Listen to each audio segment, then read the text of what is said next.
السلام علیکم حاضرین ناظرین سامعین،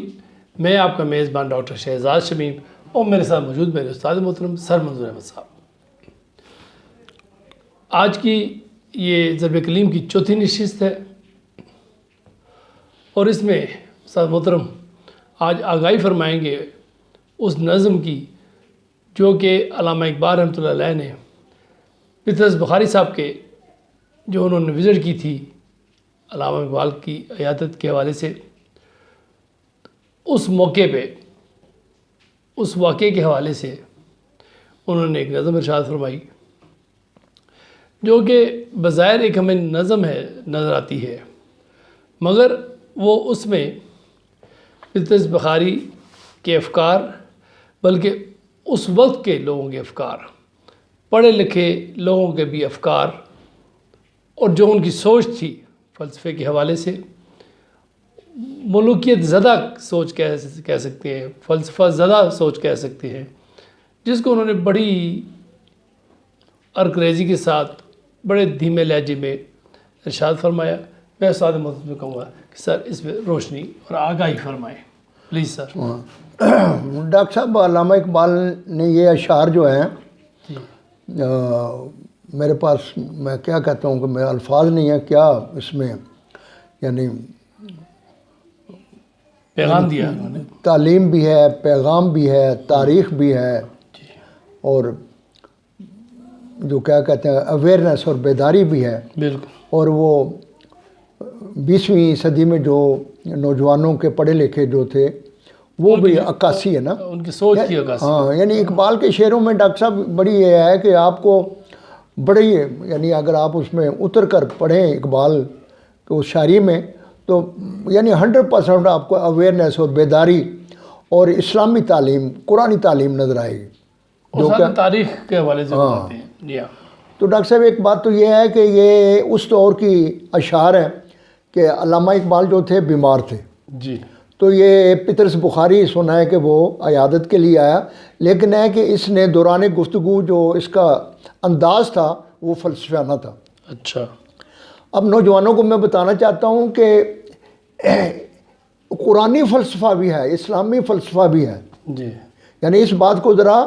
یعنی فرق کرنا چاہیے کہ یہاں اقبال نے جب عنوان لگایا فلسفہ زدہ، جیسے ہم کہتے ہیں نا پاگل کتے کا کاٹا ہوا ہے، مغرب زدہ، تو یہاں یعنی اقبال علیہ رحمہ کی مراد یہ ہے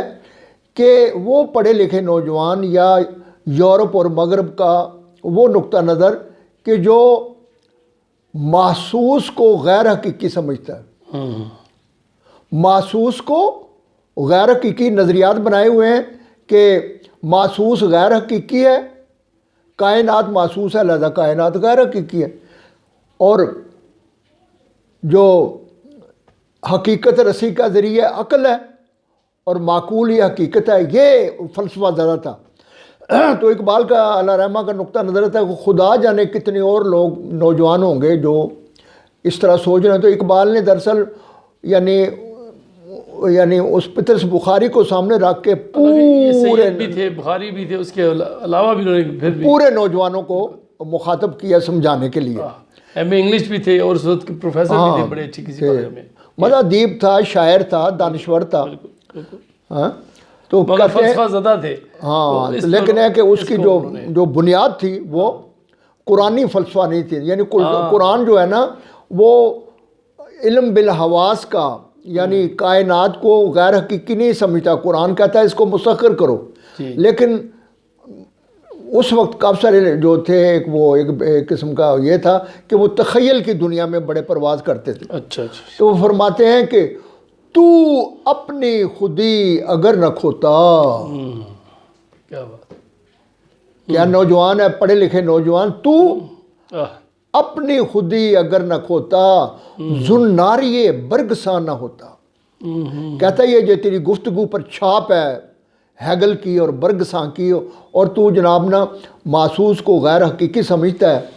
اور جناب تخیلات کی دنیا میں تیری پرواز بڑی اونچی ہے، لیکن تجھے اپنے ہونے کا یقین ہی نہیں ہے۔ تو اپنی خودی اگر نہ کھوتا زناری برگ سا نہ ہوتا ہیگل کا صدف گوہر سے خالی ہے اس کا طلسم سب خیالی ہیں۔ اب ہیگل جو ہے نا یہ فلسفیوں کا موجودہ دور میں یہ بڑا وہ بابا آدم سمجھا جاتا ہے نا، اور وہ بھی یعنی وہ تخیلات کی دنیا میں اس کی پرواز بڑی اونچی ہے،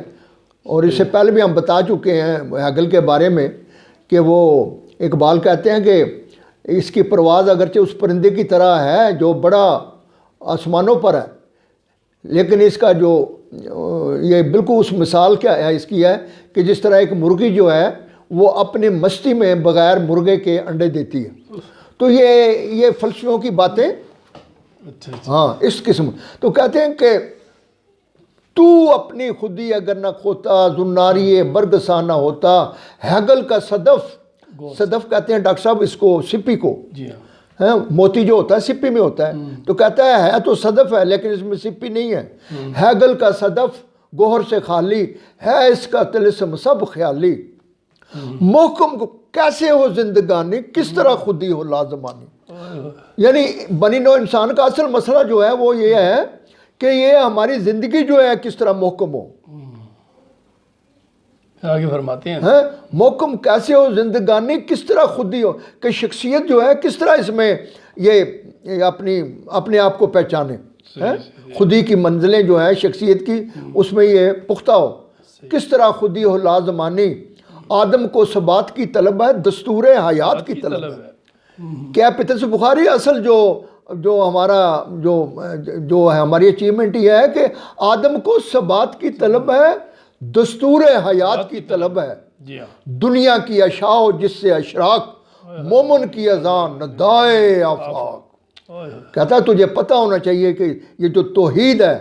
یہ جو قرآن ہے، یہ جو کہتا ہے کہ غور کرو فکر کرو، یہ آسمان پر تیرتے ہوئے بادل، یہ دن اور رات ہیں، یہ کیا ہے؟ یہ سب اللہ کی نشانی ہے، اور تم اسے کس طریقے سے اگنور کر سکتے ہو؟ کیا بات ہے، میں اصل کا خاص سو مناتی، میں اصل کا خاص سو مناتی، آبا میرے لاتی با مناتی، تو سیدی ہاشمی کی اولاد، میری کف خاک برہمن ذات۔ کہتا ہوں میں تجھے پتہ ہونا چاہیے کہ میں بنیادی طور پر پنڈتوں اور برہمنوں کی اولاد ہوں، اور ڈاکٹر صاحب یہ قدیم یہ ہندوستان میں یہ جو برہمن اور پنڈت تھے یہ فلسفے میں بہت زیادہ طاقت تھے، تو کہتے ہیں کہ مخاطب کر کے کہتے ہیں کہ میں تو اس قبیلے سے تعلق رکھتا ہوں، ہے فلسفہ میرے آب و گل میں، پوشیدہ ہے ریشہ ہے دل میں، اقبال گرچہ بے ہنر ہے اس کی رگ رگ سے باخبر۔ تو میں تجھے یہ بتانا چاہتا ہوں کہ میں فلسفے کی رگ رگ سے باخبر ہوں، شعلہ ہے تیرے جنوں کا بے سوز، سن مجھ سے یہ نقطہ دل افروز۔ اے نوجوان تیری یہ ساری باتیں جو ہے کہتے یہ اس میں کوئی تپش نہیں ہے، کوئی زندگی ہے، شعلہ ہے تیرے جنوں کا بے سوز، سن مجھ سے یہ نقطہ دل افروز، انجام خرد ہے بے حضوری، ہے فلسفہ زندگی سے دوری۔ تو اگر تو اس تخیلات کی دنیا میں رہے گا تو کبھی جناب نہ تو کائنات اور فطرت کو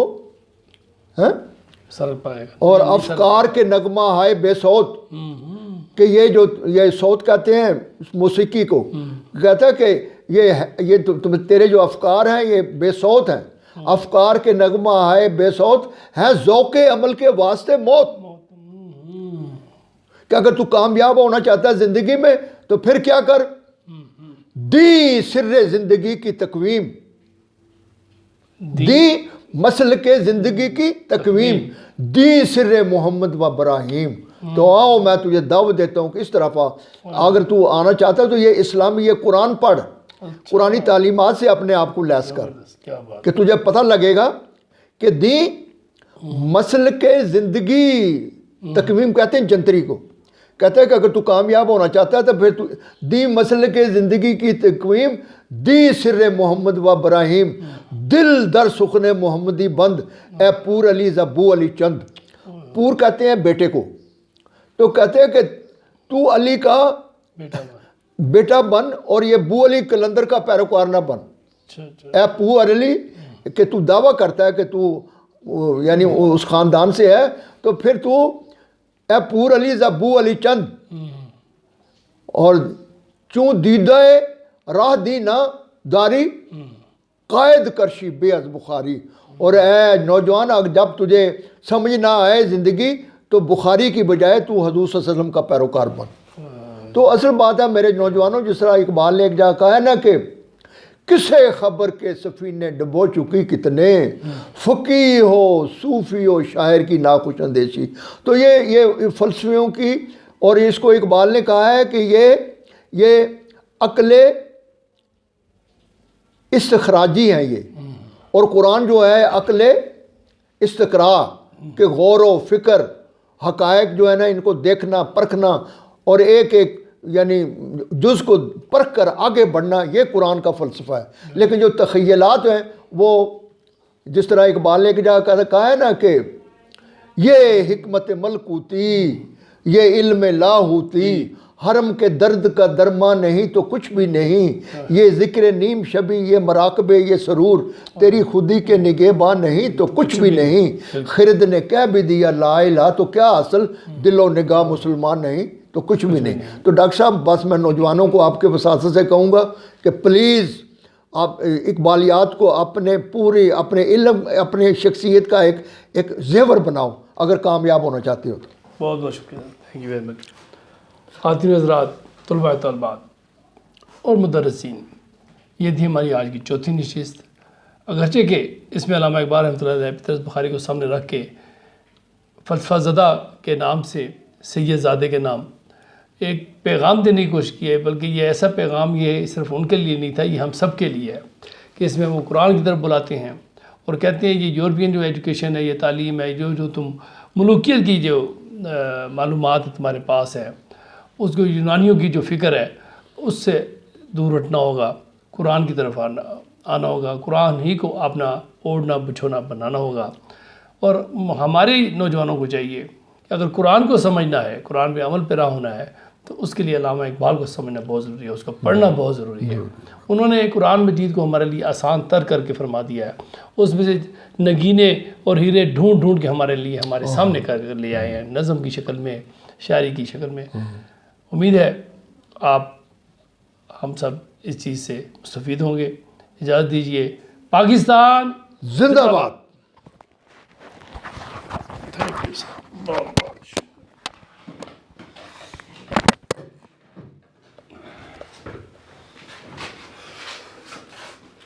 تینوں ہوئے نا چار تینوں